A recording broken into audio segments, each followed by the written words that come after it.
Babulal Agarwal memorial award foundation पक्षरु पुरस्कार प्रदान बारिपदा स्टेडियम सम्मेलनी कक्ष बाबूलाल अग्रवाल मेमोरियल फाउंडेशन तरफ स्वर्गत बाबूलाल अग्रवाल 27तम श्राद्धावार्षिक उपलक्षे जिलास्तरीय बाबूलाल अग्रवाल स्मृति पुरस्कार प्रदान जिलार विभिन्न अंचल आसिथिबा कुशली चाषी माननकु प्रदान करा जायछि।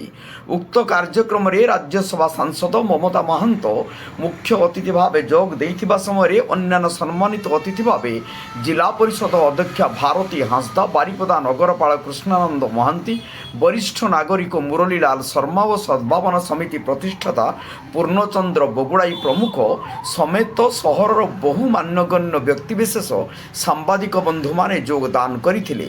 उक्त memorial foundation chairman doctor Vijay Kumar Agarwal स्वर्गत Babulal Agarwal को स्मृतिचारण कर सभा कार्य परिचालना करथिबा बेले शेष में डॉक्टर अक्षय कुमार अग्रवाल धन्यवाद देई सभा कार्य शेष करथिले।